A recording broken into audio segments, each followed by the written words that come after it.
Buenas tardes, profesor. Mi nombre es Gonzalo Díaz. Soy alumno de Derecho diurno. Voy en mi segundo año. Y hoy voy a hablar sobre la necesidad de cambiar la constitución política de la República. En primer lugar, voy a hablar sobre la constitución en términos generales. Voy a hablar sobre los aspectos generales que se deben cambiar. Y luego voy abordando unos puntos específicos de este cambio que se debería hacer a la Constitución. El profesor Fernando Campos Jarriet, en su Historia Constitucional de Chile, nos habla sobre los mecanismos de las distintas constituciones que han existido a lo largo del siglo XIX y el siglo XX. Estas constituciones se han creado por medio de comisiones especiales, que dichas comisiones, por lo demás, van y convienen al interés del presidente o del gobierno de facto que las genera. Por lo tanto, la Constitución de 1980 no se exime de este tipo de mecanismos y nombra también una comisión, el gobierno de facto de 1980, para redactar una nueva constitución. Una nueva constitución con la idea de que se perpetúe en el tiempo, es decir, incluso si ellos ya no están gobernando, esta constitución sería capaz de generar disposiciones transitorias o permanentes que amarren, ¿no es cierto?, las reformas futuras que pudieran ocasionarse. Por lo tanto, la Constitución de 1980 solamente responde a los intereses creados por la élite de ese tiempo y no responde en general a los requerimientos democráticos que se viven hoy en día. El profesor Jaime Baza, Juan Carlos Ferrada y Cristian Viera hacen un análisis sobre la Constitución de 1980 en un libro llamado La Constitución Chilena. Estos tres profesores de Derecho abordan un concepto importante en la Constitución, que es el concepto de la familia.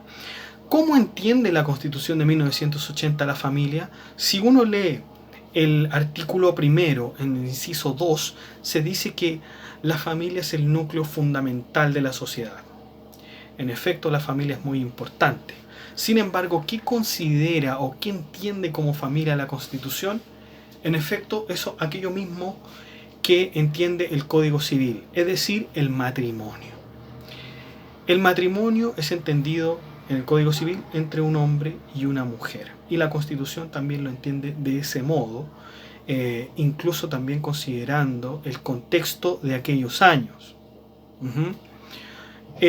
Sin embargo, si ustedes ven, en el año 2012 hay un 55% de familias monoparentales y en el 2017 este crece a 72%.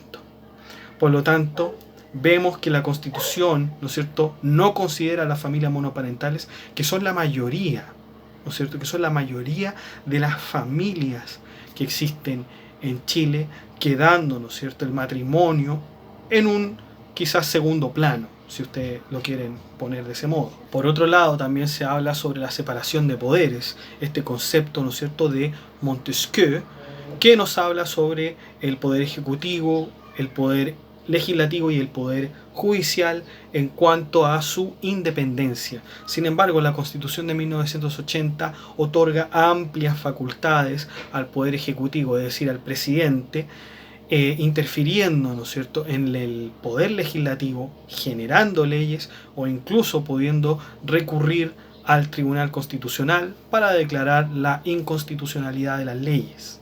Y en ese sentido es muy importante la figura del Tribunal Constitucional, ya que la Constitución de 1980 nos dice que frente al Tribunal Constitucional no cabe recurso alguno.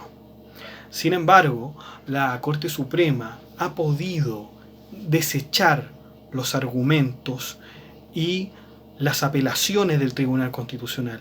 Por lo tanto, pareciera ser que no se está cumpliendo en estricto rigor esto de que el Tribunal Constitucional no cabe recurso alguno. En consecuencia, estos han sido los argumentos a favor del cambio a una nueva Constitución en términos ya generales, por el origen de esta Constitución, y en algunos términos específicos que he apuntado son muchos más, por supuesto, pero a la orden del trabajo y la actividad de la cátedra solamente he podido mencionar algunos. Es importante tenerlos en cuenta porque la educación cívica ya se ha ido perdiendo durante el tiempo y no hemos tenido, digamos, este aprendizaje de cómo observar la Constitución en sus diferentes puntos. Muchas gracias, que estén muy bien.